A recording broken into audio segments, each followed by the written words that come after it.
Welcome to Tochi Stories. Please don't forget to like, subscribe, and turn on post notification because it will mean the whole world to me. Now let's get right into the story. Brace yourself. The dusty road that led from Amarachi's village to the city was long and bumpy, but hope burned in her chest like a stubborn flame.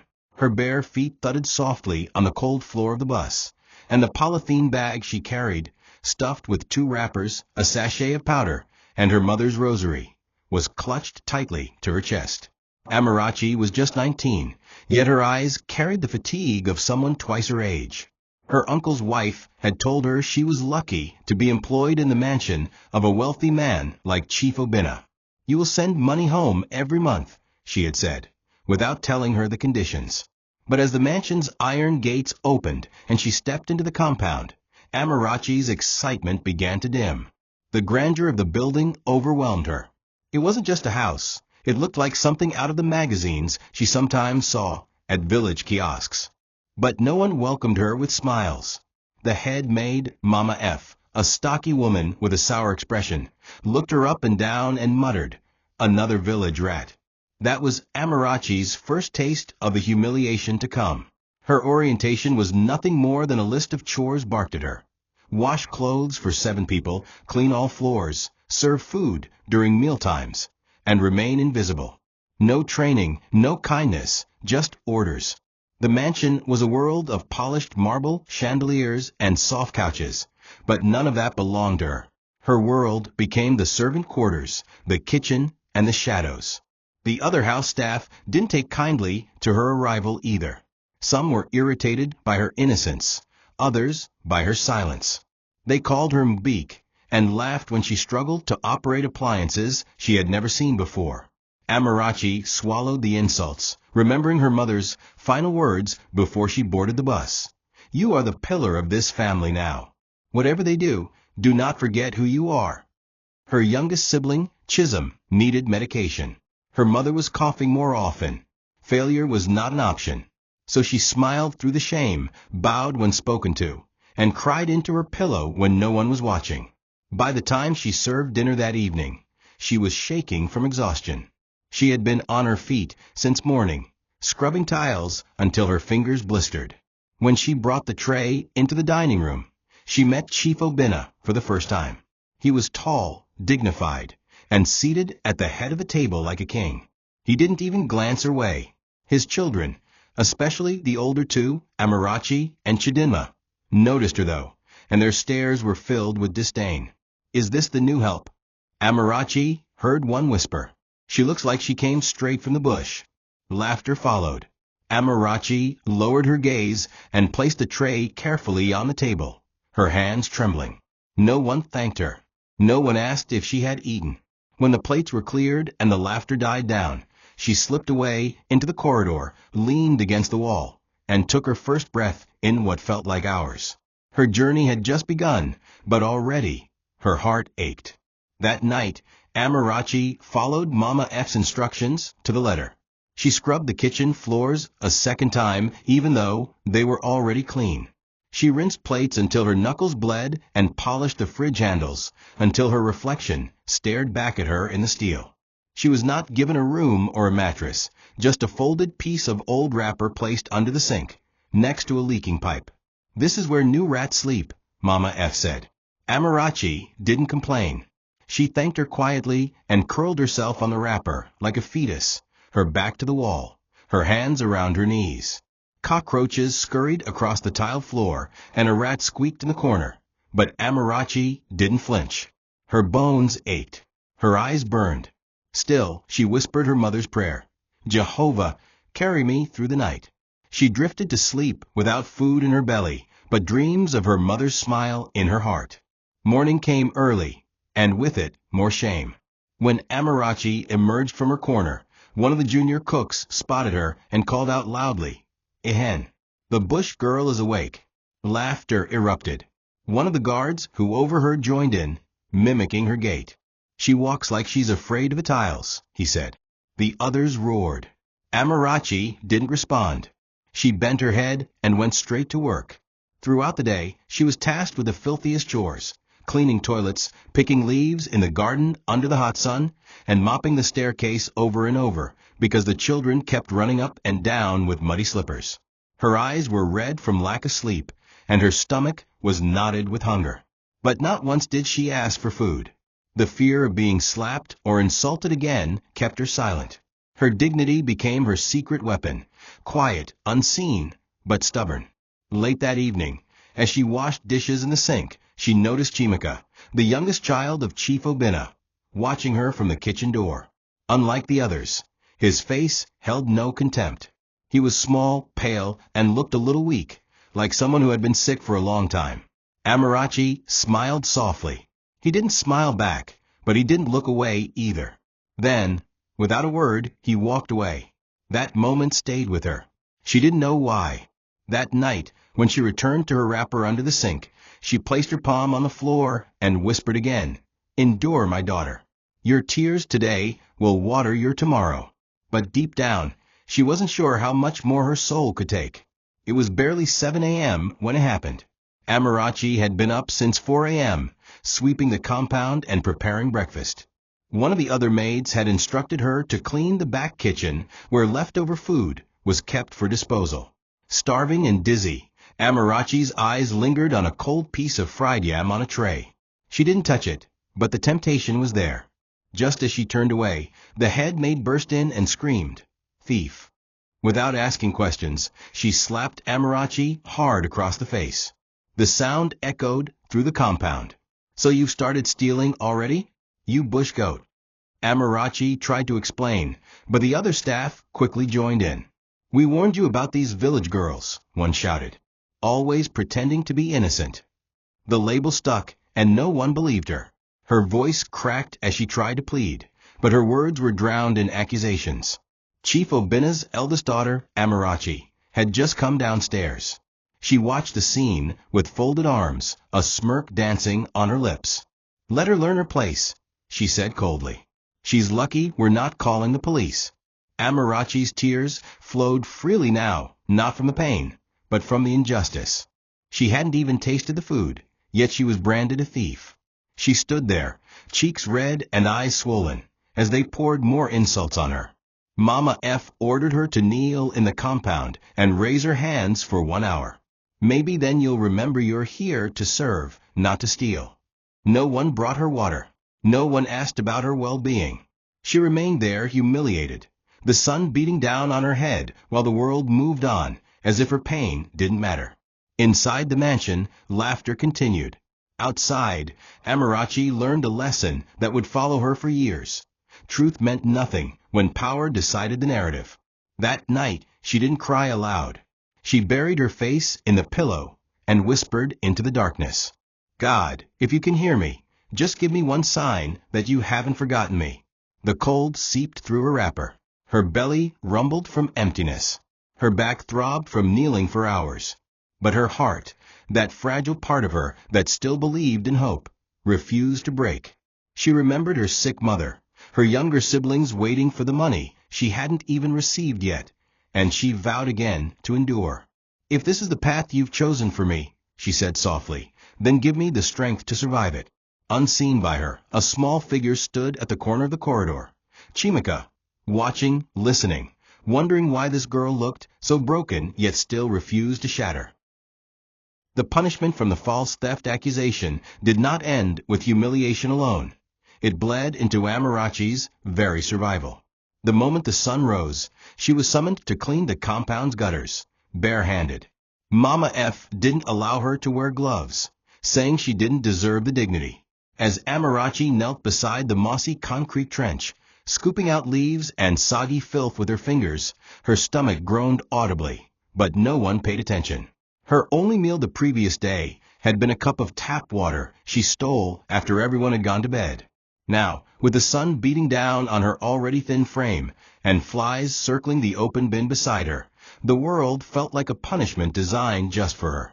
Her mind drifted to her mother back in the village, lying on a mat and coughing into a stained cloth, telling her in their last phone call, "Even stones break, but you must not." Amarachi wanted to hold on to that courage, but with every scrape of filth, it chipped away. By midday, Her hands were blistered and bleeding. She wasn't even allowed to wash them before being told to assist in the kitchen. The cook tossed her a pile of unwashed dishes and muttered, "Since you're hungry, you might as well wash the pots you want to steal from." Amarachi didn't respond. She simply dipped her sore hands into the cold water, flinching as the soap stung her wounds. One of the cooks deliberately dropped a hot pan close to her leg. The scalding oil splashed, leaving a red mark on her skin. She gasped but didn't scream. If she screamed, they would call her dramatic. If she cried, they would call her manipulative. So she swallowed her tears like the hunger in her belly. The worst pain wasn't the heat or the cuts. It was the moment she was told she wouldn't eat that day. Mama barked at her. "Thieves don't get food.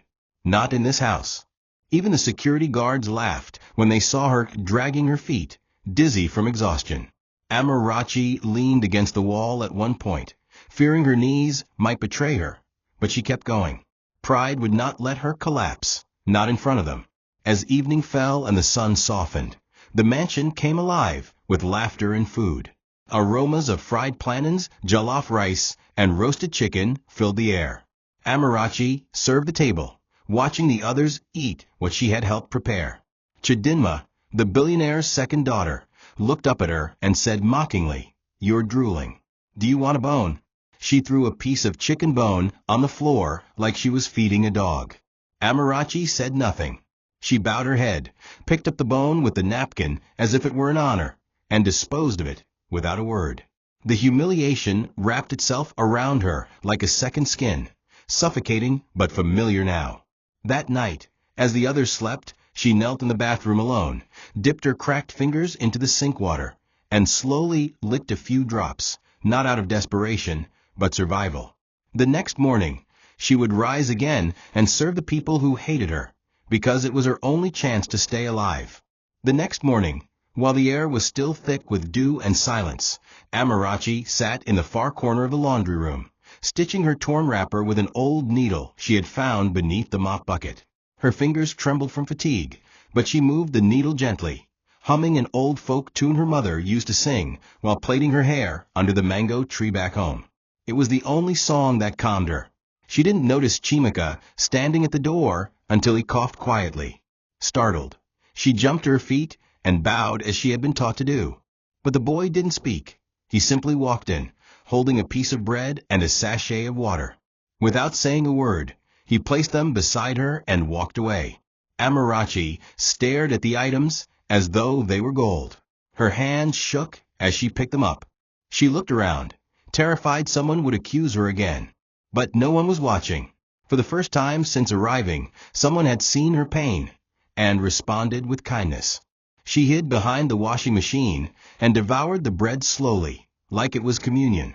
Each bite sent tears streaming down her face, not because she was fed, but because someone had chosen to feed her. That small gesture from the boy cracked something inside her that had long been frozen. Chimika didn't return that morning, but Amarachi carried the memory with her through the day's labor. As she scrubbed the floors and served meals, her face remained expressionless, but her spirit carried a spark of warmth. The boy wasn't like the others. He didn't insult her or mock her like his siblings did. There was something solemn about him, something that felt equally wounded. Perhaps he, too, was trapped in his own kind of prison. Amarachi made a silent vow that day. If ever she could repay his kindness, she would do so with all her heart. Later that evening, she caught a glimpse of Chimika sitting alone on the patio, watching the sun set. He looked thin, paler than usual, with dark circles under his eyes. His siblings ran past him, laughing, but none stopped to speak with him. Amarachi wanted to go to him, to thank him, to ask if he was okay, but she knew her place. Still, from the shadows, she watched over him like an invisible guardian. That night, she gathered scraps of cloth from discarded fabric in the laundry room and began sewing a small handkerchief with his name on it, using thread she found in the repair kit. It was a simple gesture, one no one would know about, but for Amarachi, it was her way of holding on to the one good thing in the mansion. For the first time in days, she slept with a slight smile on her face, her prayer ending with the words, "Bless the boy with the gentle heart." She didn't know that one day, that same boy would be her redemption. The house was buzzing with activity that evening. Chief Oena was hosting one of his infamous high-profile dinners, attended by politicians, business tycoons, and celebrities. Amarachi had been instructed to assist the serving staff, even though she had never handled such a crowd before. Dressed in a faded maid's uniform, with her hair tied tightly into a scarf, she tried her best to stay invisible. Every corner of the house gleamed. The kitchen smelled of spice and wealth, and the atmosphere dripped with pride. Mama F had warned her, "Don't embarrass us. One mistake, and I'll disgrace you publicly." Amarachi nodded silently, gripping her serving tray tightly. Her hands were trembling as she stepped into the dining hall filled with rich laughter and perfume. The chandeliers sparkled above like stars, and Chief Oena stood in a sleek black agbada, his presence commanding the room. She hadn't expected the tray to wobble, but when a drunken guest gestured too wildly and bumped into her, the wine glass tipped over and splashed onto the floor. There was a loud gasp. Silence followed. Before Amarachi could explain, Mama F lunged forward and slapped her so hard the tray dropped completely, clattering loudly onto the marble floor. The wine stained the edge of one guest's agbada, and the man shouted angrily. "Is this how you train your staff?" he barked. Amarachi stood frozen, her eyes wide with fear and humiliation. Mama F pointed at her, shouting, "She's useless. Always making mistakes." Another staff member grabbed Amarachi's arm and tried to drag her out. "Wait," a voice boomed. It was Chief Oena. For a moment, Amarachi felt relief. Maybe he would defend her. Maybe he had seen she wasn't at fault. But instead, he waved his hand dismissively and said, "Get her out of here. I don't want her embarrassing my guests again." Amarachi's heart sank deeper than she thought possible. Her one silent hope, that the man of the house might see through the lies, had been shattered in front of strangers. The guests went back to eating. Her dignity remained on the floor. Dragged outside, Amarachi fell to her knees behind the servant quarters.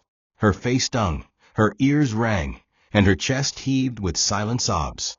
She felt like a stray dog tossed out of a feast. The laughter from the mansion echoed in the distance, as if mocking her. She gripped the dirt in her fists and whispered to herself, "This is not my end. This is not my story." That night, she cleaned the dishes alone, with shaking hands and blurry eyes. When she passed the dining room window again, she saw Chimika looking out, his eyes scanning the compound like he was searching for something. Maybe he had seen the slap. Maybe he hadn't. But Amarachi didn't care anymore. She had learned a new truth. No one in that mansion, not the guests, not the staff, not even the master, would defend her. She would have to be her own strength. From that moment forward, she promised herself. She would remember every insult, every slap, every injustice. And one day, they would all remember her. The rain started that night without warning. A heavy downpour that soaked the entire compound and drowned out every whisper of the wind. But Amarachi didn't hear it.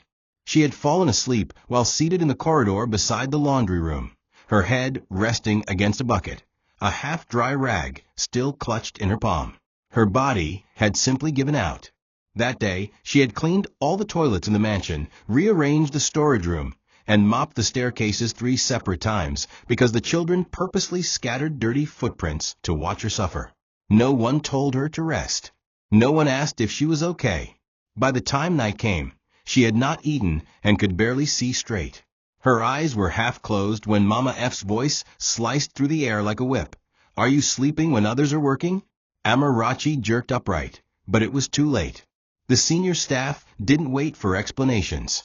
"Lazy goat," Mama F yelled, and within seconds, she raised the cane she always carried and struck Amarachi across the back. Once, twice, thrice. The sound of it echoed even through the storm. Amarachi cried out, but no one came to her aid. Another blow landed, then another. The thin cotton of her wrapper was no protection. The pain was white-hot, and it took everything in her not to collapse. "You think this is your mother's house?" Mama F bellowed, panting with rage. "You think you'll come here and sleep while others clean?" Each word came with a fresh lash of the cane. The woman had no pity. Her anger was not just discipline. It was vengeance for every unspoken hatred she carried for poor, beautiful girls who dared to exist. Amarachi's screams melted into silent sobs as her body shook from the shock. By the time Mama F was done, the welts across her back had turned purple. Amarachi crawled into a corner, tears falling freely down her cheeks, mixing with the rain that had begun seeping into the corridor.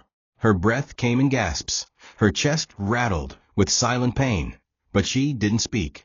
She just clutched her wrapper tighter and stared at the wet tiles. She wasn't allowed to see a doctor. She wasn't even given balm. Instead, Mama F pointed at a mop and said, "Clean that floor before I flog you again." By morning, the wounds on her back had hardened, but she dared not limp too obviously. Pain was weakness in the mansion, and weakness made her a target. She moved slowly, every step hurting, her hands trembling as she carried the water buckets. The other staff avoided her, not because they pitied her, but because they didn't want to be associated with someone so hated. Amarachi bit her lip through every task. She hummed her mother's lullaby softly, trying to distract her mind from the burning on her back. When she caught her reflection in the glass panel by the main entrance, she didn't recognize herself. Her eyes looked sunken, her lips were dry, her hair was unkempt. She looked like a ghost, a girl erased by suffering. Yet beneath that fragile face lived a furnace of pain that was slowly transforming into something else: resolve. She didn't know how long she could endure, but she promised herself this. If she survived this house, the world would know her name. There was an aura of menace that entered the mansion every time Genevieve, Chief Oena's mistress, arrived. Though she didn't live in the house, she came often, in designer clothes, high heels, and sunglasses too big for her face. She had power without the title of wife, and she made sure everyone knew it. Staff scrambled when they heard her voice. Her presence always brought complaints, punishments, and insults. But Genevieve especially hated Amarachi. From the moment she first saw her, bent over mopping the corridor, she had narrowed her eyes and whispered to Mama F, "Keep an eye on that one. She's too fresh-looking for a maid." Genevieve couldn't stand the idea that this poor girl, with torn wrappers and blistered feet, could still be beautiful. That kind of beauty was dangerous, especially in a house that held the man Genevieve planned to marry and inherit from. So she made it her mission to destroy Amarachi, quietly, methodically, and without mercy. One evening, while Amarachi was away helping with laundry, Genevieve crept into her corner of the servant quarters with Mama F. From her expensive handbag, she pulled out a small velvet pouch and emptied it, 2 gold earrings, a bracelet, and a ring. "Hide them under her clothes," she said coolly. "Let's see how loyal she is when the police are involved." Mama F hesitated, but money was passed into her hand quickly. Her hesitation vanished. Together, they stuffed the jewelry inside Amarachi's folded clothes and pretended nothing happened. Later that night, they raised the alarm, pretending to be doing a random inspection. Mama F screamed, "Thief! This useless girl has robbed Madam." The other staff gathered quickly, some with glee in their eyes. Amarachi stood in confusion, eyes wide as Mama F pulled out the pouch from her clothes in front of everyone. "So this is what you've been hiding," she shrieked. Amarachi shook her head desperately. "I swear I didn't put that there. I've never even touched," but it was useless. No one believed her. They never did. Genevieve stormed into the scene like a queen claiming her stolen crown. She pointed at Amarachi and said, "Call the police. I want her arrested." The moment those words left her lips, Amarachi's legs nearly gave out. Her life flashed before her, her sick mother, her little siblings, the unpaid hospital bills. If she was arrested, they would all die. Mama F smirked, clearly enjoying the spectacle. "We should flog her first," one staff said, half joking. But no one laughed. Within moments, Amarachi was dragged outside. The guards held her down. The cane returned. This time it wasn't just punishment. It was public spectacle. Neighbors watched through the fence. Staff clapped. The children took pictures. Amarachi screamed, not from pain, but from betrayal. The house that promised her work had turned into a stage of shame. As the flogging ended and she lay curled up in the dirt, Genevieve said softly to herself, "Next time, know your place." Amarachi's eyes burned with tears and something more, something deep, fierce, and awakening. The next day, the mansion was buzzing with gossip. Staff whispered about the maid who stole jewelry while pretending to feel sorry. Some mocked Amarachi behind her back, mimicking her cries from the flogging. Others avoided her entirely, fearing association. But no one, not one person, questioned whether the jewelry had really been hers. It didn't matter that Amarachi had always been quiet, hardworking, and humble. In their eyes, poor people like her could never be innocent. Truth was irrelevant when lies came from powerful lips. Amarachi spent that day nursing her wounds in silence, barely able to lift her arms. Yet she still cleaned the garden, washed plates, and served breakfast. When she tried to smile at Chimika during breakfast service, he looked away. That broke her heart more than the whip marks. Had even the kind boy turned against her? Upstairs in his study, Chief Oena stood at the window, looking down at the compound. He had watched part of the flogging the night before from the balcony, but turned away after a few seconds, muttering, "She should know better." In his mind, it was just another case of a poor maid taking what didn't belong to her. It had happened before, why not again? He didn't know about the conspiracy. He didn't know about the planted jewelry. He didn't even care to ask. His focus was on his empire, his political ambitions, and the upcoming gala. Amarachi was just another speck in his household, too insignificant to warrant attention. He saw her pain, but interpreted it as guilt. He heard her cries, but dismissed them as theatrics. His blindness was not physical, it was emotional, and it was dangerous. Because while he ignored her, the truth festered, and the house became a breeding ground for injustice. That night, Amarachi cried in silence again, but this time, her tears were bitter, no longer soft. She cried not only for herself, but for every girl like her who had ever been silenced. The welts on her back were scabbing now, but they itched painfully under her thin wrapper. She didn't dare ask for ointment. Instead, she tore a piece of old cloth and made a makeshift dressing. As she lay on the cold tiled floor, her hands trembling, she prayed, not for mercy, but for memory. "Let them remember this," she whispered into the dark. "Let them remember what they did to me when the day of truth comes." A storm was beginning to form, not in the sky, but in her soul. And somewhere deep inside her, the flicker of revenge, quiet, measured, patient, was born. The house had grown colder over the past week, not in temperature, but in atmosphere. Amarachi now moved like a ghost within the mansion. People no longer shouted at her directly, but their stares were harsher than any slap. They whispered when she passed, and even the security guards called her the thief maid. But Amarachi had stopped responding, not because she no longer cared, but because she had learned that dignity often looked like silence. The beatings, the false accusation, the hunger, they had changed something in her. She no longer cried every night. Instead, she listened to the rhythm of her heart and whispered her mother's prayers until dawn. And so it was that one night, just after 11 p.m., she heard muffled crying from a living room. At first, she thought it was a trick, another trap. But the sobbing was soft, childlike. When she crept out from the corridor, she saw Chimika, barefoot, seated on the cold floor, hugging his knees tightly, his face buried in them. Amarachi froze. For a moment, she doubted herself. Was it really her place to speak? But something deeper pushed her forward, a kindness that hardship had not erased. She walked toward him slowly, her own wounds forgotten, and sat beside him without saying a word. He didn't flinch. When she gently reached out and touched his shoulder, he looked up, eyes red and filled with pain far too old for a 10-year-old boy. "They don't love me," he whispered. "Not even Daddy. I'm just the sick one they pity." Amarachi blinked, her throat tightening. In that moment, she saw him, truly saw him. Not as the billionaire's child, not as her only friend, but as a fellow prisoner in the same golden cage. "That's not true," she said softly, wiping his tears with her sleeve. "You are kind. You see things others don't. That's more than most people can say." She took his small hand in hers and began to hum the lullaby her mother used to sing. Chimika laid his head on her lap and cried until his body stopped shaking. She stayed there long after he had fallen asleep, stroking his hair gently, as if holding together the last pieces of a broken soul.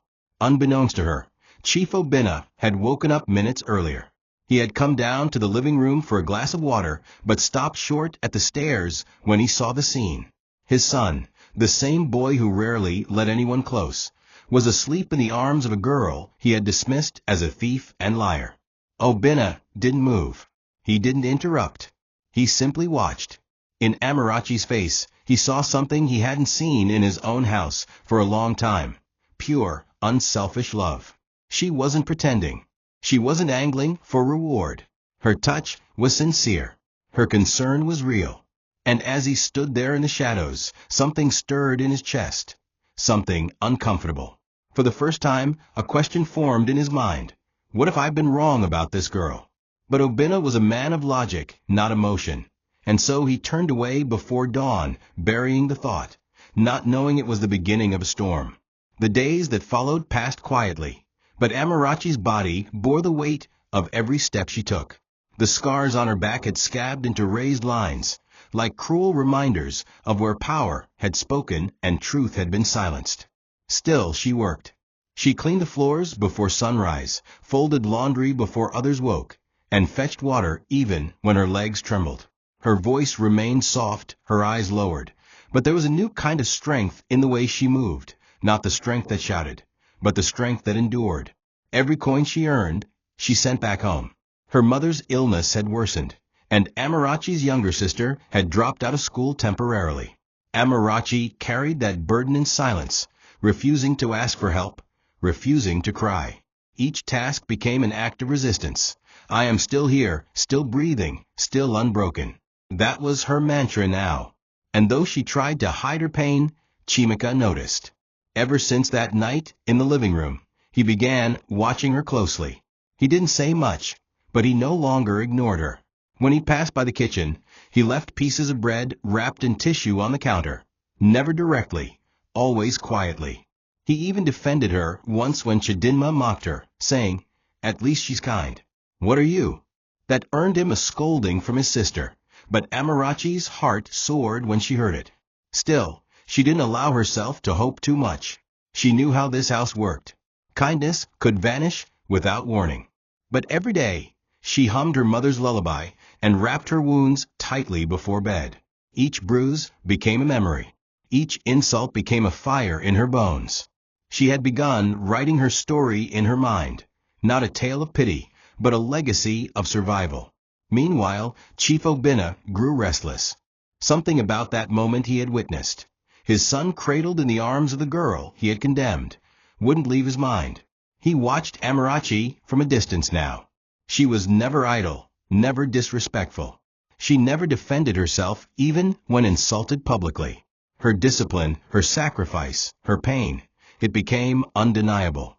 He asked one of the guards in secret, "What do you know about her?" The man shrugged.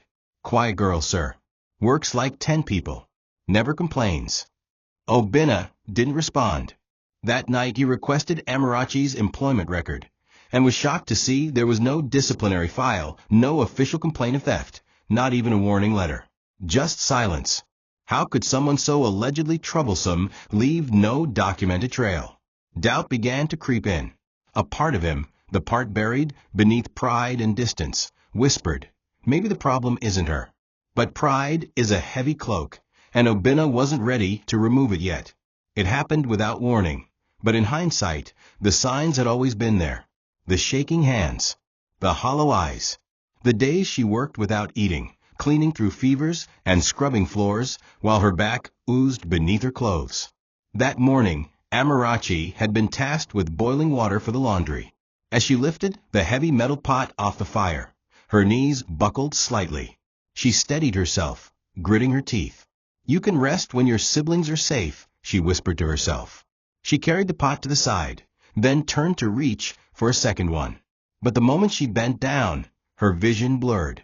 Her ears rang. Her breath quickened, then shortened. and before anyone could scream her name, Amarachi collapsed onto the tiles. Her body hit the ground with a loud thud, her arms sprawled like broken wings, her head resting dangerously close to the stove. The room went silent. For a moment, even the other staff froze in shock.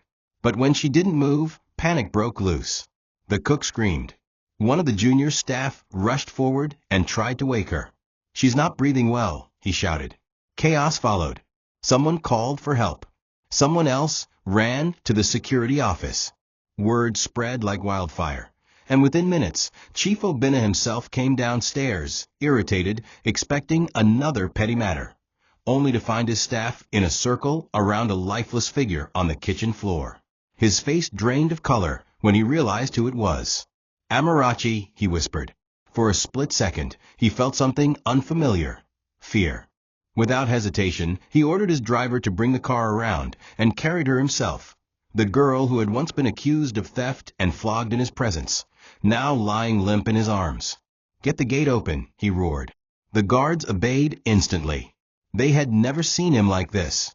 As the SUV sped off toward the hospital, Oena looked down at the girl in his arms, her head resting against his chest, and something cracked inside him. How did we let it get this far? He thought. The hospital air was sterile, but it could not disinfect guilt. After tests and fluids, the doctor emerged with a grave expression. "She's severely malnourished. Her blood sugar is dangerously low. She's anemic. She hasn't eaten properly in weeks, maybe months. And her back, it's covered in untreated injuries. What kind of work do you have her doing?" Chief Oena was silent. The words hit him like thunder. The room spun for a moment. "She's a maid," he managed to say weakly. The doctor frowned. "No, she's a human being. And if you had come any later, she might have died." Those words sliced through every layer of pride Oena had wrapped himself in. For the first time, he saw the weight of his silence, the violence of his indifference. Amarachi lay unconscious in the hospital bed, an oxygen tube under her nose, her skin pale and fragile. And as he stood beside her, watching the rise and fall of her chest, he whispered, "I failed you." The truth had finally begun to pierce through his fortress of power, and what he did next would change everything. Chief Oena did not return to the mansion that night. He remained seated in the hospital's waiting room, his agbada rumpled, his shoes dusted with the weight of realization. The words of the doctor replayed in his mind like a broken record. "She hasn't eaten properly in weeks, untreated injuries, she could have died." How could this have happened under his roof? How had he been so blind?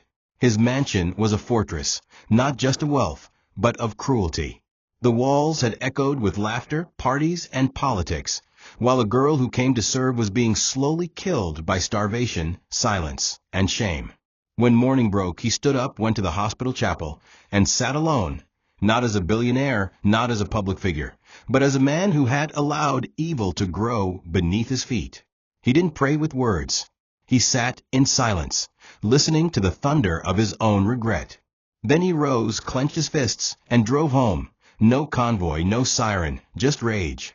The staff heard the front door slam with more force than usual, and the tension that followed could be sliced with a knife. Oena didn't speak to anyone at first. He walked straight to the dining room and summoned everyone, all housemaids, drivers, guards, his children, and even Genevieve, who had just arrived in a bathrobe, sipping wine. They gathered in confusion, murmuring among themselves. Then he spoke. "Where's Amarachi's file?" he asked, voice low but cold. No one answered. "Where is the record of her supposed theft? The complaints? The formal warnings? The reports of her injuries?" Still silence. Mama F stuttered. We handled it internally, sir." There was no need to. Oena slammed his hand on the table. "Exactly. No need. Because it was all a lie." He pointed at them, one by one, his daughter, the staff, Genevieve. "You all watched her suffer. You beat her, starved her, humiliated her. And I allowed it. I believed you." His voice cracked slightly, but he recovered. "That ends today." Genevieve attempted to speak, but he silenced her with a glare. "Save it. You. Who comes here flaunting diamonds and insecurity, framed a girl who had nothing but her dignity. Why?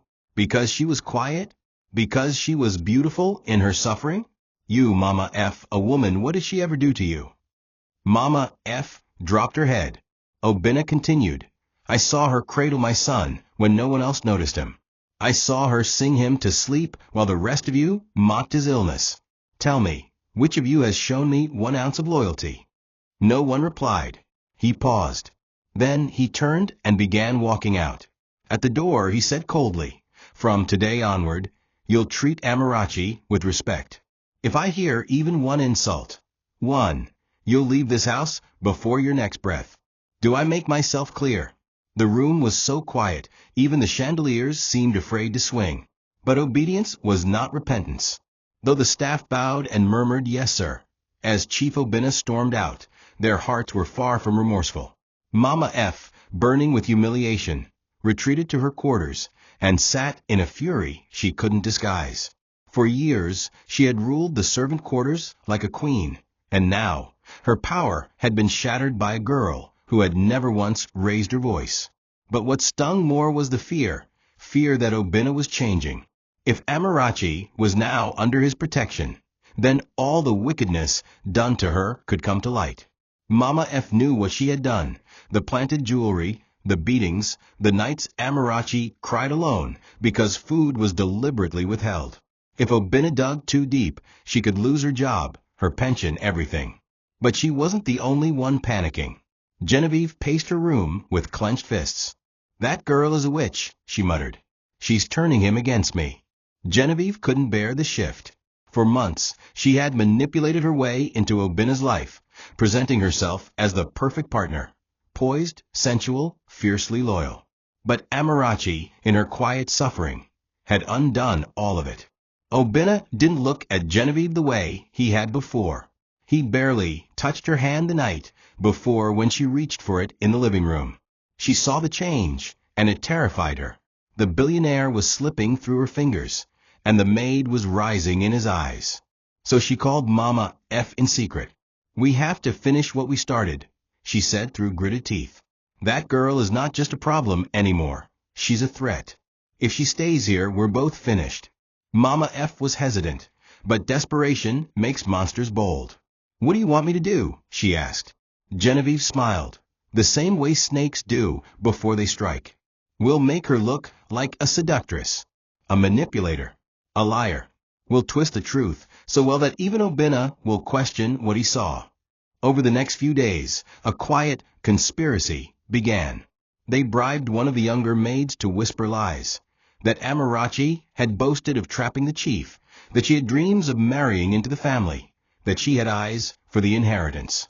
Rumors began seeping through the walls like smoke. Amarachi, still weak and recovering from her collapse, noticed how the others watched her now, not with hatred, but suspicion. The stares were no longer cruel. They were calculating. Something had shifted again. One night, she overheard 2 guards muttering, "You know these poor girls, they act innocent, but they're smart. Who knows what she's really up to?" Amarachi said nothing, but her heart pounded with dread. She had faced flogging and starvation, but this was character assassination, a different kind of violence. And worse, it was being woven so carefully that even truth couldn't breathe. Still, she chose silence, not because she was weak, but because she was watching. And when the time came, her silence would speak louder than their schemes. It happened the following week, a sharp cry in the middle of the night that woke half the mansion. Amarachi, who had been moved into a small room behind the kitchen since her hospital discharge, heard the scream and rushed toward it barefoot, her wrapper barely tied. The cry came again, weak, choking, and desperate. Chimika. Without hesitation, she sprinted upstairs toward his room. By the time she reached the door, 2 maids stood outside hesitating, unsure whether to enter. Amarachi didn't wait. She pushed past them and found the boy gasping for air, drenched in sweat, eyes rolling back. Panic gripped her. "He's not breathing right," she screamed. She grabbed his inhaler from the table and held it to his mouth, whispering, "Breathe, Chimika. Stay with me." He coughed violently, and for a terrifying moment, His body went limp. Amarachi didn't panic. She simply placed him on her lap, held him tightly, and began singing the lullaby her mother used to calm storms. Her voice was cracked from exhaustion, but the melody was steady, soft, and sure. Moments later, the boy stirred. His tiny hand gripped her wrapper as he cried softly, "Don't leave me." Amarachi stroked his back and whispered, "I'm here. I'm not going anywhere." By the time Chief Oena arrived, wild-eyed, shirt half-buttoned, he froze in the doorway at the sight of his son resting on Amarachi's lap, breathing steadily, clinging to her like she was the only thing that mattered. Oena didn't speak. He stepped into the room slowly, his eyes scanning the scene, the other staff watching silently. His son cradled in the arms of the girl he had once dismissed, now his lifeline. "What happened?" he asked, his voice tight. The other maid stumbled over their words. But Amarachi spoke gently. "It was an asthma attack, sir. He couldn't find his inhaler. I just sang until he calmed down." Her words were so simple, so honest, and Obena's eyes, for the first time in years, watered. He turned away before anyone could see. Later that morning, after Chimika had been checked and stabilized by a doctor, Oena called for Amarachi privately. She stood before him, her hands folded, eyes low. He looked at her, not just her face, but her posture, her scars, her presence. "You saved my son," he said, his voice soft. "Not once, but twice. And still, you never asked for anything." Amarachi didn't respond immediately. Then she said, "I didn't do it to be rewarded. I did it because he is a child, and because I know what it feels like to be afraid and alone." That sentence pierced Oena like no speech ever had. He reached into his drawer and handed her a folded piece of paper. "Take this," he said. "It's a letter of approval. From today, you'll no longer be listed as staff. You're a ward of this household, a member of my care." Amarachi blinked, confused. "Sir." He nodded. "You've earned what most here could never fake, loyalty. And that deserves more than silence." And just like that, a page in Amarachi's life turned. But the story was just beginning. It began with a gut feeling, that slow itch of doubt Oena couldn't ignore. For days, he had watched Amarachi blossom into something beyond the title of maid. Her grace under pressure, her courage during Chimika's attack, and her unwavering humility all planted questions that refused to die. Why had he been so blind? Why did he trust the words of those who had everything to gain from her downfall? He decided to act. One afternoon, while most of the household was away at the market, Oena entered the security control room at the far end of the compound. "I want footage from the last 2 months," he ordered the technician, "especially around Amarachi's quarters and the storage hallway. Unedited." The young man hesitated. Staff weren't allowed to make those kinds of requests, but the tone in Obena's voice made refusal impossible. As the screen began playing back day after day of silent surveillance, Oena sat back and watched his own household like a stranger watching a tragedy unfold. What he discovered shattered him. There it was, clear, cold, and irrefutable. Mama F and Genevieve sneaking into Amarachi's quarters late at night, planting jewelry under her folded clothes, whispering, laughing. There were other moments too, clips of Genevieve handing money to one of the younger maids, who then, days later, could be seen whispering to other staff about Amarachi. It was all a coordinated character assassination. And all this while he, the so-called master of the house, had been too proud, too distracted, too disinterested to see the rot spreading under his roof. His chest tightened as he watched one particular clip. Amarachi being dragged outside and flogged by the guards, her face twisted in silent agony, while Genevieve watched with a glass of wine. No one stopped it. Not even him. He buried his head in his hands. "I let them destroy her," he whispered. "I stood by while they broke her." That realization didn't just shame him. It ignited something dangerous. The next morning, before sunrise, Oena called for his driver, dressed in all black, and returned to the house with one mission: to cleanse it of betrayal. What followed was swift and brutal. Mama F was summoned first. She came in with her usual fake confidence, already prepared to fake remorse. But Oena wasn't in the mood for theater. He played the surveillance footage in front of her. She collapsed to her knees immediately, begging, crying, denying. It wasn't my idea. Madame Genevieve pushed me into it, she wailed. Oena stood over her, unmoved. You beat a girl to the brink of death for money, he said coldly. Pack your things. You have 1 hour to leave this compound. If you're still here after that, I'll have you arrested. Mama F. was dragged out crying. Genevieve's downfall was worse.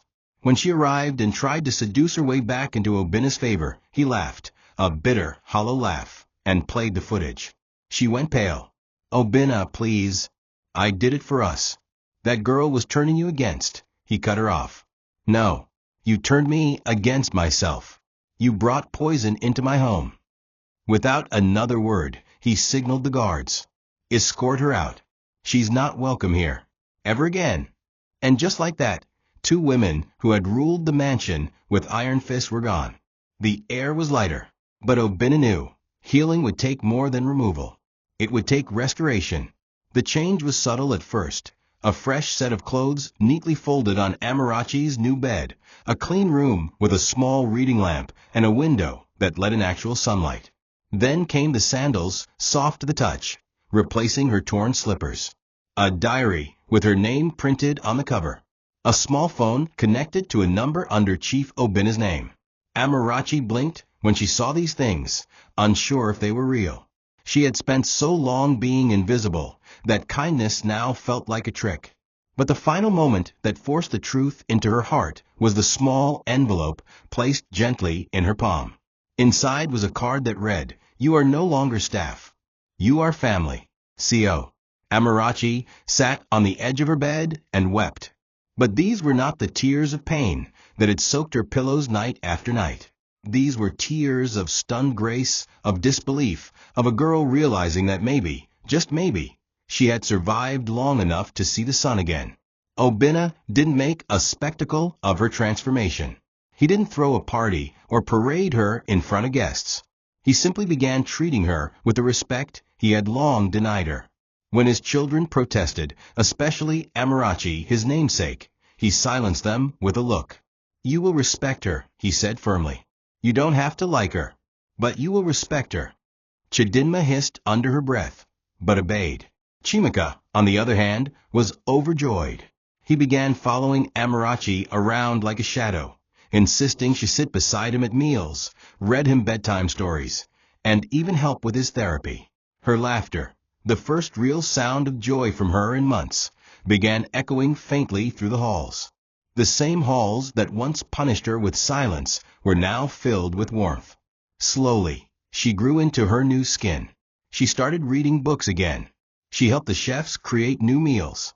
She even sat in on a few small meetings when Oena asked for her input about staff management. The same girl who once begged for leftovers now gave advice to the master of the house. But not everyone celebrated her rise. Some staff muttered that it was favoritism. Others whispered that she had bewitched the chief. Amarachi heard it all, but this time she didn't flinch. She walked with her head held high, not in arrogance, but in hard-earned dignity. Her scars remained, but they no longer ruled her. They were reminders of what she had overcome, of the fire she had walked through. She never sought revenge, never bragged, never demanded apologies. Her grace became her armor. And Oena? He began to see something more. In Amarachi, he didn't just see a survivor. He saw the daughter he never had, the kind of loyalty money could never buy. And in the quiet corners of his heart, a seed was planted, a desire to make right every wrong she had endured under his roof. The mansion had changed, but it was Amarachi's spirit that made it home again. Respect is rarely given freely, especially in a house ruled for years by ego and entitlement. Amarachi's transformation did not sit well with everyone, least of all Oena's blood relatives. His sister, Aunt Ifeoma, a woman who had long seen herself as the matriarch of family affairs, was the first to speak out. She arrived unannounced one afternoon, storming into the living room with venom on her tongue. "I hear you've turned a common housemaid into royalty," she sneered. Oena didn't look up from his newspaper. "I gave dignity to someone who earned it. Ifioma laughed bitterly. You gave her a room next to yours. She's wearing gold bangles. Are we blind? Oena finally raised his eyes. No. But I was. For too long. That response silenced her, but only for a moment. What will people say? That you adopted a servant? That you're grooming her for something more? Her insinuation was deliberate. Oena stood slowly, walked up to her, and said calmly, People have said worse about me.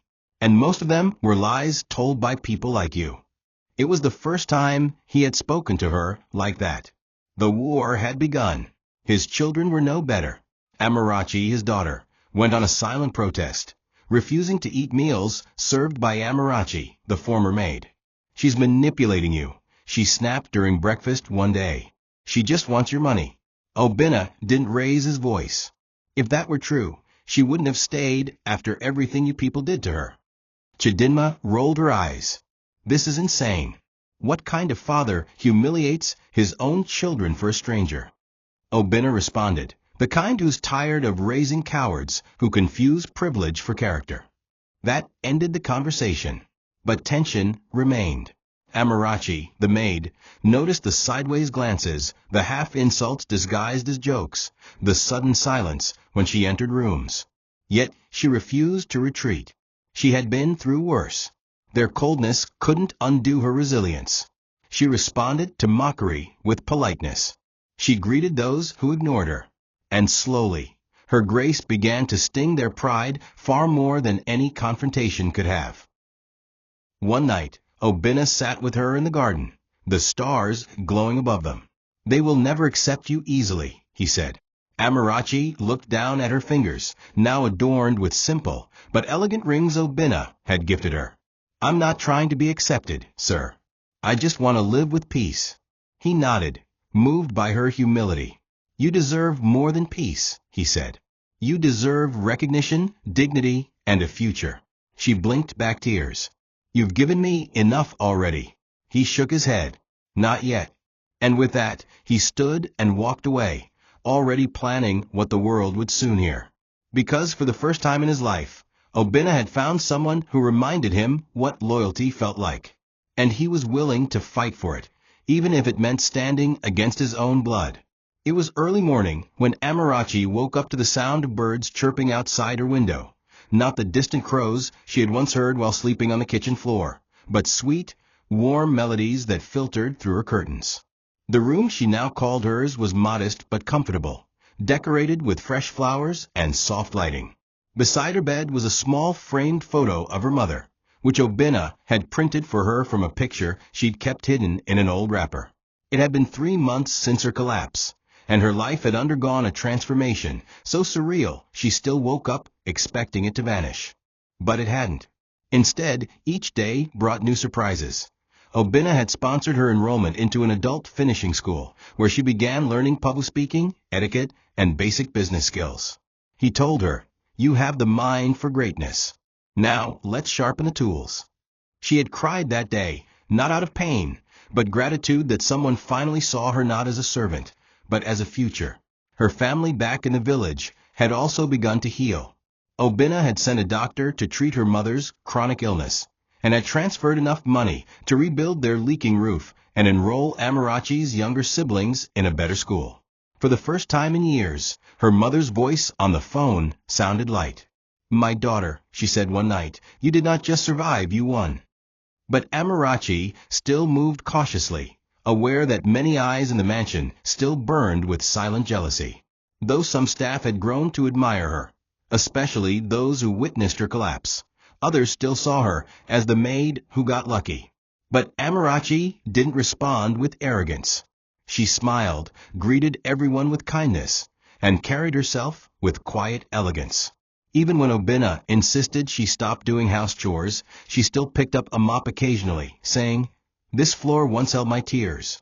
It's only fair I care for it now with joy. Her bond with Chimika blossomed more than ever. She became his unofficial guardian, tutor, and friend. His asthma attacks reduced significantly under her care, and for the first time in his life, he began laughing freely. The boy who once felt forgotten had found his safest place, in the arms of the girl the world had tried to erase. As for Oena, he began inviting Amarachi to official dinners, family meetings, and business trips. He introduced her to guests as someone very dear to me. Rumors swirled across social circles. Had the billionaire fallen in love with a former maid? Was he preparing to marry her? Oena ignored them all. He knew what he was building, not romance, but legacy. And what he planned to do next would send a message no one would forget. As the date of his annual family gathering approached, the one where major decisions were often announced, Oena prepared the surprise that would echo through generations. The garden was stunning that evening, lit with soft golden lanterns, petals strewn across the aisle, and rows of chairs occupied by Oena's extended relatives, business partners, and influential associates. It was the annual Oena family assembly, a tradition dating back decades where key announcements were made, trusts were restructured, and legacies were shaped.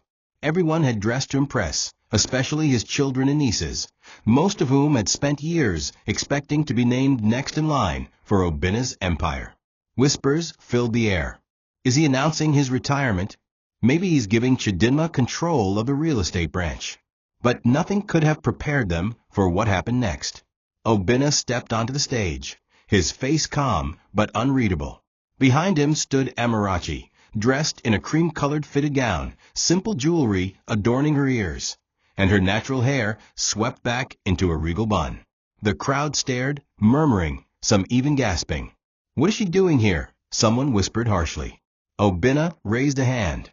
Silence fell. He began slowly. "Many of you know me as a man who built his empire from the ground up. But few know that I nearly lost everything, not to bankruptcy, but to blindness. I was blind to cruelty, blind to injustice, and blind to the quiet strength of someone who served in my home while others tormented her." His eyes swept the crowd. "This young woman," he said, motioning to Amarachi, "was not born into wealth. She was not given comfort. In fact, she was given pain. Right here, in this mansion, under my nose." A hush fell across the lawn. Oena continued. "She was starved, beaten, falsely accused, and nearly died. And yet she never stole, never retaliated, never gave up. She saved my son's life. Twice. And she taught me what loyalty means." He turned toward her, gently taking a small folder from the podium. "Today I make this public, not because she asked for it, but because she earned it. I hereby declare Amarachi my adopted daughter and legal heir to 30% of my estate." Gasps. Silence. Then chaos. The garden erupted in disbelief. Some stood. Some shouted. Oena's daughters were on their feet, screaming. "This is madness." Chimika cried. "She's not blood. She's a maid." Amarachi, his biological daughter, spat. But Oena remained calm. "You've had blood," he said, "but she gave me heart. That is worth more." He turned to the stunned crowd. "If any of you feel this is unjust, feel free to leave my life.